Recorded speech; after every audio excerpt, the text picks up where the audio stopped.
Welcome back to Definitely Not Definitive. I'm Ken. And I'm Bethany. And we're just a rambunctious couple in love that loves reacting to some RWBY. Yeah, it's time for RWBY. Yeah, this is RWBY Volume 7, Episode number 4. If you want all of our reactions to RWBY, check out the description of this video for a playlist, as well as a link to Patreon and get early ad-free access to get a month ahead on our RWBY reactions that way. Yeah. All right, are you ready? I'm ready. Okay.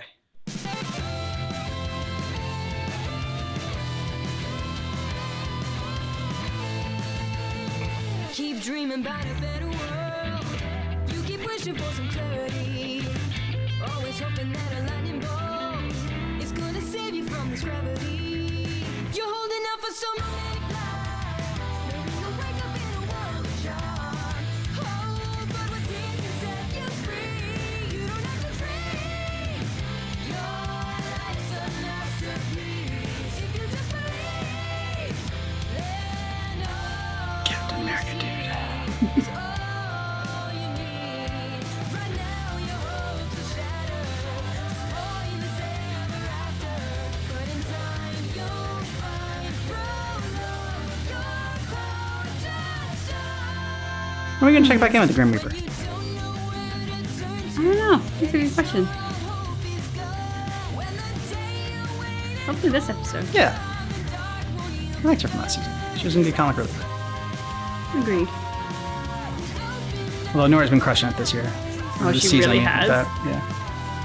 Oh, we got Penny back now. Yeah. Penny just brings the feel goods. Yeah. And she's a super badass now, too. Mm-hmm.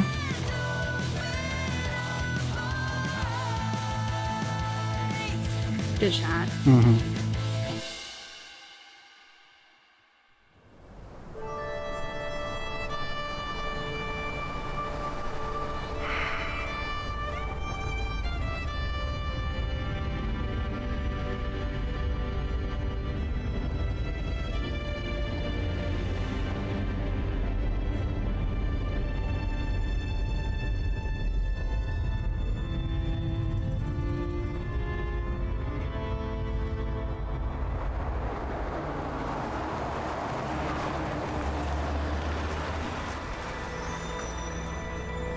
I'm getting vibes of like the rebel base on the snow planet from Star Wars.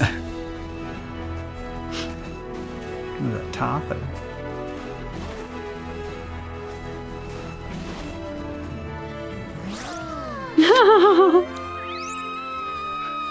You guys were incredible!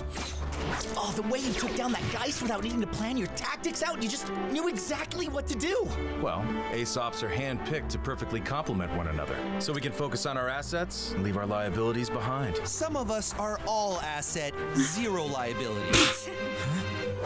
Yeah? Think I've got some liabilities, Elm? Your brains, for one. Ow. You did ask. It's true. Hi! Do you need a new best friend? Her name can be Thunder Thighs! perfect complementary teamwork. Oh, yeah. I want to have my friends' backs just like that. Friends. This isn't the schoolyard, kid. Thunder But I mean, when you go through so much with someone, it kind of changes things, doesn't it? Yeah. We get along well enough, sure. I count on them to keep me alive. They do the same. But that's the job. We don't confuse the two. Oh. Yeah. Speaking of the job, duty ever beckons. You all hang back a second. Briefing already, sir? What do you guys want to do when we get back to Atlas? Sightseeing? Oh, what should we visit first? How about our buds? Oh, come on, guys! This is a great time to go exploring. We haven't done that in so long. RWBY, we just explored a whole continent on foot before flying to this one. Well, yeah, but it was only the boring parts. We almost died. Hey, heads up. Can I get the team leaders over here? There's something I'd like to discuss with you. You too, Crow. I need you on the ground, but be subtle. If people see too many huntsmen milling around, they'll get nervous. And Clover, don't take Murrow. Gotta be subtle, yeah. New problems in Mantle? More of the same, unfortunately. Someone in Mantle is taking out public leaders who speak out against Atlas. Specifically, people who speak out against me. It didn't look like a pattern at first, but this is the third murder of its kind in the last week. Wait a minute. We know that That's guy. the guy that rode with us after we were arrested. He died?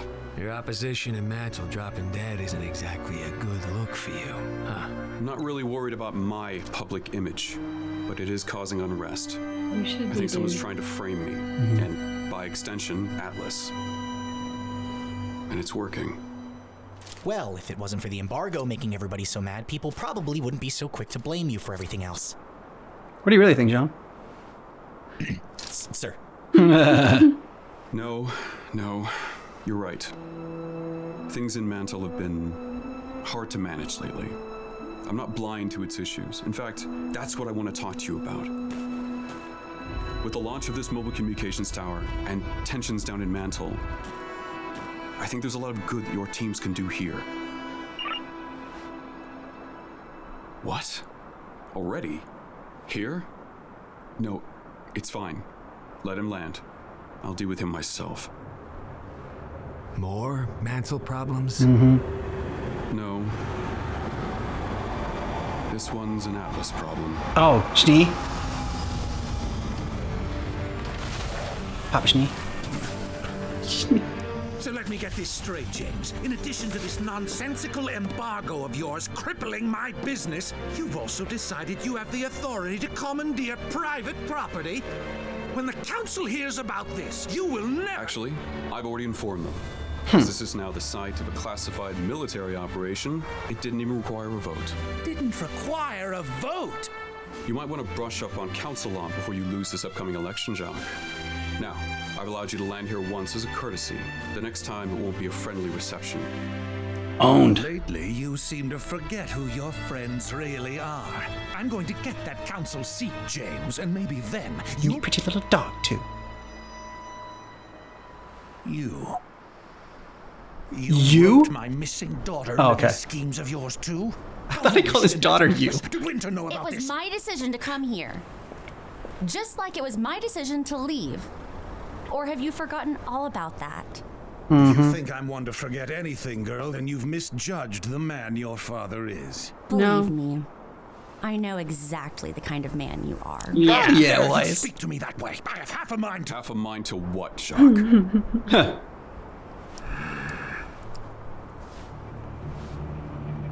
You know, your mother was devastated Ugh. when you left. Holy Didn't bastard. leave her room for days. You know how she gets when she's upset. Yep. Blake's dagger eyes. I Say knew it all. one day you would overextend your reach. I didn't come here to beg for an abandoned mine.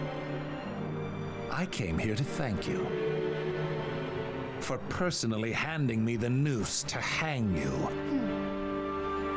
Good job, Blake. You'll regret this. All of you. So these are the little friends you threw everything away for. Not friends. Family. Family. Nice.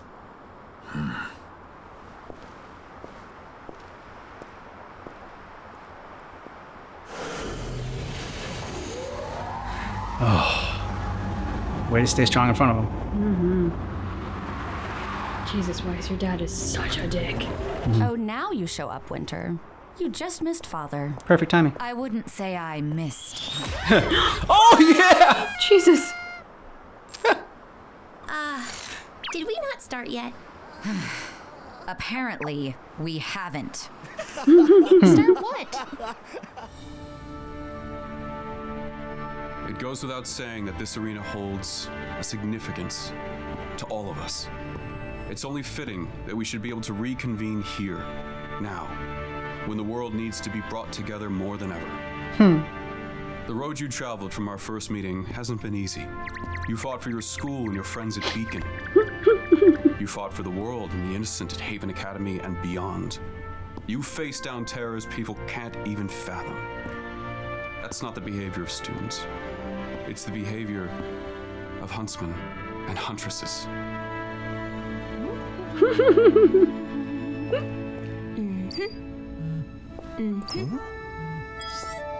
Wait. What is this? Graduation. You are being granted your huntsman licenses. Nice. Today. I know this is coming a little ahead of schedule, but brothers know you deserve it. I only regret that I couldn't do something a little more ceremonious for the occasion. We're honored, General Ironwood. But you really don't have to do Please, with the threat of Salem still out there, and tensions rising in our kingdom, I certainly could use more trustworthy fighters by my side. Ooh, there's that I word. should be so lucky Trust. to have all of you. It's okay. It's a big moment. And what better way than to celebrate here? When this tower is ready and communications are back up and running, we'll tell the world about Salem and face down whatever comes at us after that. Together. You gotta tell him now. That's just about all the pomp I have in me. If you'll excuse me, I have to get back to running this operation. Well then, enjoy the cake.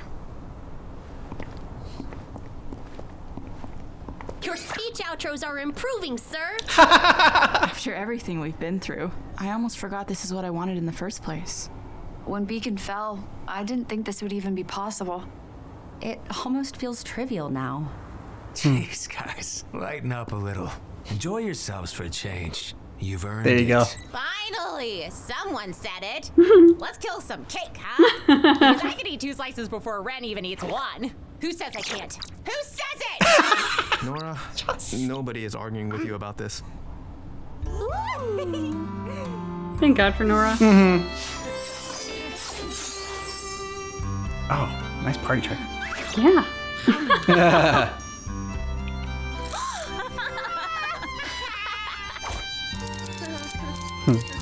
Big day for you, huh, kiddo? It's definitely a lot to take in. Which part? The finally getting the Atlas part? Getting your license part? Or the not quite disclosing everything to Ironwood part? Or all of the above? All of the above. I'm trying to do what I think is best, but I really can't tell if what's best is what's right, or if I'm no different from Oz. Ruby, Oz only trusted himself with the whole truth. You're trusting others, but you're making sure they prove themselves first. Exactly. I think that's a pretty big difference. I hope so. This says I'm a huntress now, but I don't feel like I know much more than I did at Beacon. That feeling never Doesn't goes change. away. Yeah. Your mom, Summer, would be proud of you. Her last mission, was that another Oz secret? There were a lot of those back in our day. But this one was a Summer secret. When she didn't come back, Osmond seemed just as in the dark as myself and your father. Still, who knows what he may have hidden from us over the years. What do you think she would have done if she learned the truth about Salem? That she can't be destroyed. Pressed on, I think. Like you. She was always the best of us. A bit of a brat, though. But hey, I like brats. Hey, Ruby! Come check this Great out! moment. Yeah. Oh my gosh, is that a mission board? It's an app now? Can we ride a Megalife? Stop an underground crime ring? Do I get to go undercover? Nice, Biggie! Hey, you guys smell that? Smells like fresh meat. That's odd. I don't smell meat. Neither do I. You know what? Never mind. Let me get this straight. You've only been official for an hour now, and you're already looking for huntsman work? To be fair, we've been official for a whole 57 minutes. I'd like to remind you all that the real mission here is ensuring the successful launch of the communications tower. True, but we can also keep training and improving by helping where we can. There you go. The enthusiasm of youths! Well, it's hard to argue with that. Okay, let me show you how it works. Ooh, here's an important one. Who wants to volunteer? All right. We need someone to escort children to pre-primary school down in Mantle. There's not actually any danger, but the parents fret, and that attracts Grim. Perfect. Yeah, Thanks. Sean. Jim? Close enough, I guess. No, dude. My first huntsman mission. Next, a massive saber is loose in the Mantle sewers. We need 2 brave warriors to flush it out. Hey, what? But why didn't I get a choice for that one? You make a great babysitter, dude. Don't worry.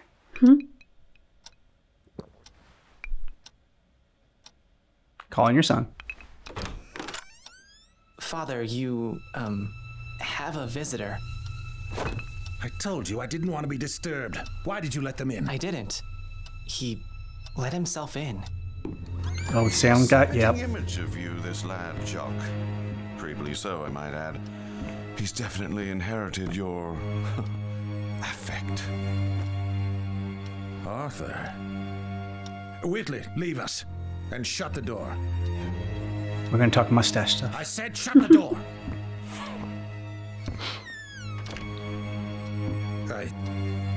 You're supposed to be dead.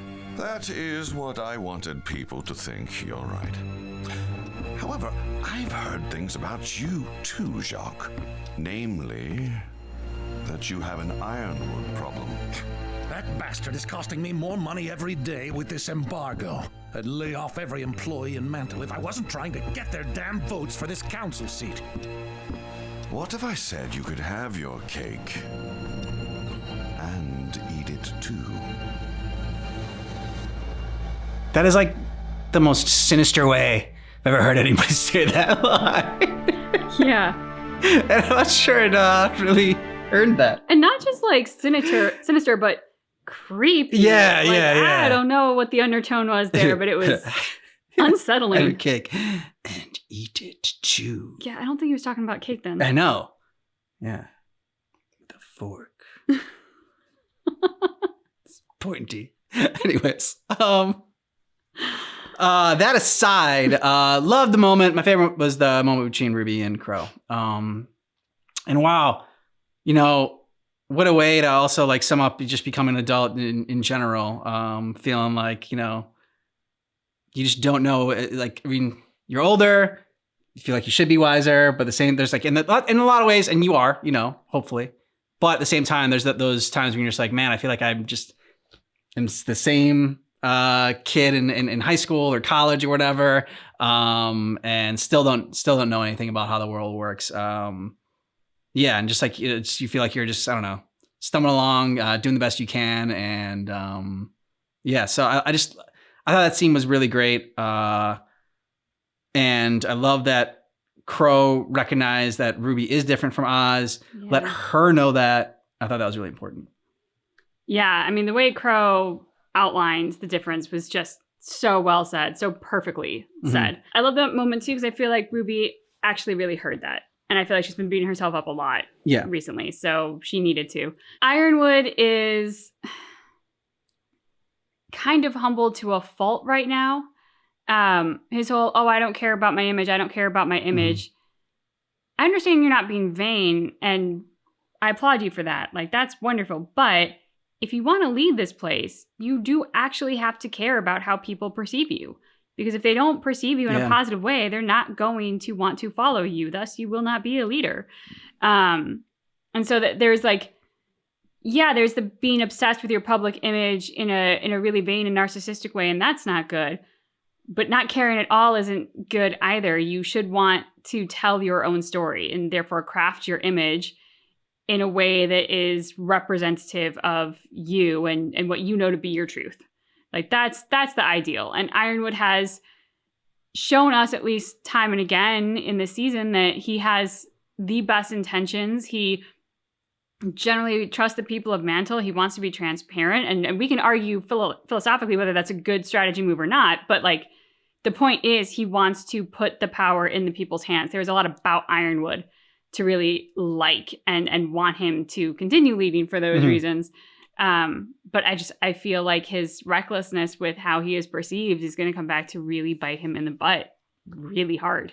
Well, I think his problem is that he thinks that everyone is dictated, is like going to see the logic in what he's presenting there and going to follow him because it's, because of strategy and logic. I mean, he's a military man, he's thinking about the strategy of it all, trying to take emotions out of it. But like people are ruled by their emotions and they don't follow you because they think you have the best like strategy or because you have the best, leadership. They follow you because they believe in you and because they, what you're saying makes them feel right. It aligns with how they feel and that's what they want to, that's what they want. And I mean, it doesn't make it right, but that's just kind of like how it is.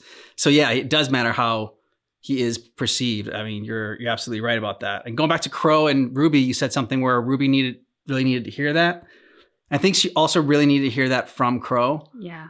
And it was great because like Ruby, the last couple, especially towards like the end of season 6, was really like kind of like slapping Crow around and putting him in his place and like, stop feeling sorry for yourself, dude. And like, we need you and, you can just give up hope or whatever, but I'm not going to. And she was the adult in the room at that time. But this just shows that like she still needs guidance. She still is just like, like a kid. It's just with how much she's gone through and how grown up she is. It seems like almost, I don't know, insulting to call her a kid. But the same sense, like she needs Crow. His wisdom, his guidance, his belief in her. Because even though that seems like it's unwavering in Ruby and she's always so sure of herself and, always seems like she knows the right thing to do, clearly, like she just said, like she doesn't. She is going to doubt herself. It's just natural. Everyone's going to have those moments of doubt. And so Crow really came through at the right moment, and that's exactly who she needed to hear it from. Out of all the people that Oz hurt, it seemed like he hurt Crow the most. Yeah. So if Crow is saying that, she's nothing like Oz, then, that means a lot. Yeah. Really well said, handsome. Thanks. And, I think we talked about Ruby being a kid and needing guidance, but back to your point on like what it means to be an adult, like becoming an adult is realizing that 90% of the world's population is operating on the fake it till you make it basis. Like, yeah. None of us know what we're doing. Yeah. We're making the best educated guess in the moment from whatever our basis of knowledge and education is, and hoping that it pans out well. And sometimes it does, and sometimes it doesn't. But like, it's not like you become an adult and you have this like overwhelming wisdom. It's like, no, you've had experiences that have hopefully taught you something. You've screwed up, which has hopefully taught you something. And so you have a wider data bank, basically, of stuff to work with when making an educated decision. But we don't know what we're doing. And I think that's true for 90% of the population. Maybe there's 10% that's like, no, I really know what I'm doing. And I'm 100% certain of it. And like, great for them. Yeah, but those are the 10% of people that were like adults, like when they were kids as well. And like, they just always like, there's like, they had a path and they were going to go on it and they were like very, very sure of it. And that's great, for those 10%. But they're not the vast majority of us. And, I think even the most confident people need somebody to pick them up once in a while, because we're all going to get knocked down at various moments. And like, you hope that you've surrounded yourself with the right people who are going to recognize that and support you. And that is exactly who Crow is to Ruby. He is that right person who's going to recognize when she needs that lift, and he's going to give it to her. And she's going to recognize when he needs a bit of a kick in the butt. And she's very willing to give that, as we've seen. So yeah, that was all the warm fuzzies. And so different from poor Weiss and her family. Yeah. Which is, oh my God, her dad is just such a dick. Like, I mean, there is RWBY does a great job with like often finding something in people to redeem. I mean, for God's sake, Salem is a great example of that. I'm very curious how they're going to redeem Shani in any way right now in my mind. Only because he's not as cool as Salem to get a great redemption story. He's a weasel. Yeah. He's like a weasel dick. And it's not just a dick. He's not just a weasel. He's a weasel dick. Exactly. It's the worst kind of dick. And the son is like aspiring to be like him, which upsets me for the son's sake. Weiss has gotten out and I'm thrilled, but like also now she's sort of got a target on her back from him. So yeah, just like so different from seeing how RWBY and Crow interact and like the love shared between them to seeing Weiss and her father and just the complete lack of love and more like this menacing desire to control her. And I loved when she said, no, not friends, family. Like her family sucks. So she has found a family and she has chosen her family. Let us know what you thought about this down below in the comments. And if you want early ad-free access, you want to get a month ahead on our reactions, check out the description of this video for a link to Patreon. We also have a playlist for all of our reactions for RWBY. Thanks so much for checking out our reaction for RWBY Volume 7, Episode 4, but just keep in mind that our reaction is definitely not definitive.